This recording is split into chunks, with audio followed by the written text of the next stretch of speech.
I don't even know why we have him anymore. Hey. That got way too real. I'm just like really, really mad at global warming. That's just like my descent to eventual madness.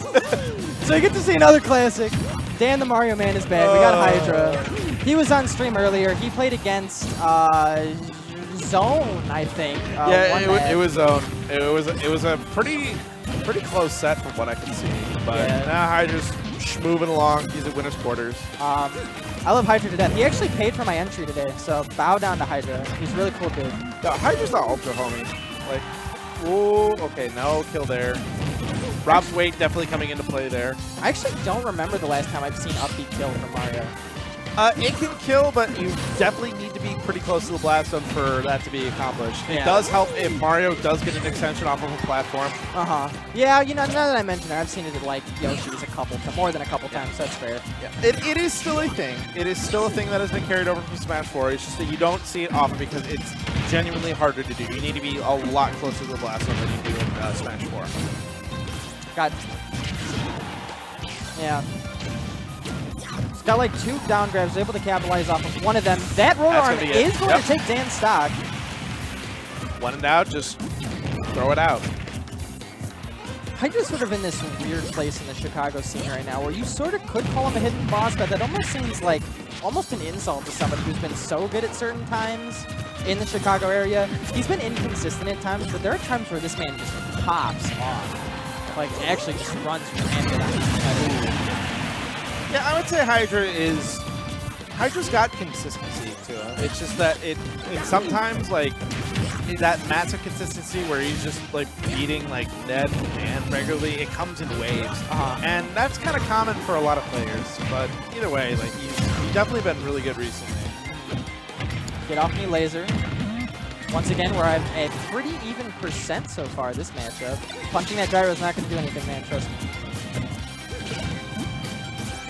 All right, Dan's just zoning it out. Not going to deal with gyro. I kind of like the strategy of just, like, not opting kind of is if gyro's like middle of the stage and he's not using it, Dan usually just backs off and just kind of hangs on his fireball. So it's like, I like that he does that. It's just like takes that kind of thing out of the equation. One thing Hydra has had sort of an inconsistency with is the move he likes to try to attempt to kill with most of the time. When you think of Dan, most of the time he's going to try to kill with up smash, forward smash, read a roll, read a tech chase, something like that. Hydra, a lot of the time, he sort of likes to change it up, and that can end up biting him in the butt. Like right there, I think he tried to go for back air. I think. Didn't end up working out for him. You saw at the beginning of this game, he had no qualms going for, oh, that was a nice down smash right there. He had no qualms going for arm rotor when it was at 0%. But now, as the game has gone on, I feel like after that first stock, you know, you get that kind of feeling where it's like, all right, I did this once and it was successful, but what happens if I do it again and I get super punished? So exactly. Here's a little bit of that hesitation that goes on. Because that has been Hydra's problems recently with this character, is that even though Hydra has a lot of good setups with Rob, knows how to kill with this character, there's no consistency in what he likes to do. Dan, on the other hand, you know what he's going to do. And most of the time it works, but sometimes the inability to sort of switch up how you kill can end up costing him, but it'll cost Hydra this time around. That was a beautiful parry. Remember how you said rotor arms could end up hurting him? Hey. I will just take the commentator's curse for that one and move on. Perfect. Okay, so that's going to be Hydra's biggest thing, is finding some consistency in what he decides to use as a kill confirm. He likes to throw out everything. Really, like, I remember there was a time, especially at the beginning of Smash Ultimate, when people got caught up in down throw a lot against Rob, but now nobody really cares. Like Super Dan got like down to like what 160 last game and just didn't die because he just smashed out of it and then air dodged immediately. Yep. Like it's like never true. So I think stuff like that can sort of offset Hydra sometimes, and he just needs to chill out and have a little more faith in the like 1 or 2 consistent moves that he tries to kill with, and be a little more patient. Up smash right there is going to get Dan up to 92. Fall down with Nair. Get him off stage. All right, building up damage. I like it. I like it.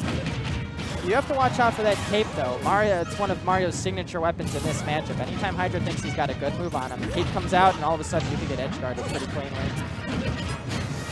Down smash, really nice to cover all that. Did that shield fall or did he let go? I think Dan might have let go in an attempt to get out of it with a parry, but I feel like it was just kind of missed time. See, okay, because I was curious, because I thought at first Gyro was hitting him, which was also causing his shield to get lower. But there are windows where you can parry the last hit of Rob's down smash, but I feel like it's a lot like red parrying in third strike, where the window's just like only like yay thin, like a frame or two. Yeah. Down throw, see what he decides to do with it. Tries to go for the back air, mixing up the down throw at least. I like it. Dead? Oh, yeah, that's dead. It. So now Hydra in a very, very commanding lead. I think the adjustment that Hydra made is that his 50-50 game has all of a sudden just kind of lit up. So now anytime that he's got up in Dan's face, he knows like to keep him guessing. Like he's just doing different things and doing different setups to kind of get into Dan's face. That almost was it. Armored off stage, doing a really good job of stalling and making sure that he does get back on as soon as he wanted to. Like right there, normally he was going for aerials and all that stuff for the past 2 games. Now he's just empty hopping just to see where Dan's gonna go. Yeah, which is very smart. That sort of patience and the recognition of like figuring out exactly who you're facing has come to help him a lot in this game. There's just been this game has just gone a lot smoother for him. Dan hasn't really been able to set up. He hasn't been able to do most of the Dan things we're used to him doing, like those fast combos. But hey, I say it, Hydra's not been able to land anything on him this second stock. He's already at 68. So get up. Tries for another up throw, but no jump. Dan's going to be careful.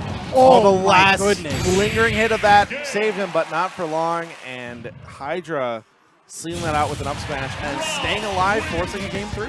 See, I like that. I feel like for every moment except the very beginning of Hydra's second stock, Hydra had an answer for everything Dan was going to do. He had ledge guard options. He had off-stage options when he wasn't trying to ledge guard. He had approach options, like if Dan does this or Dan tries to fall off a platform, I'm going to rotor arms or up smash. If he can just clear his mind, calm himself down, and just prepare for Dan's interactions, 99% of the time he will take this matchup. But Dan, like we've said, he's just so consistent in his craft sometimes that it's impossible to get that momentum going. And this is going to be definitely rough for Hydra because Mario on Triplats. Talk about those extensions. All right, nice Dan's jab. got those. Ooh, okay. Nice use of the nair.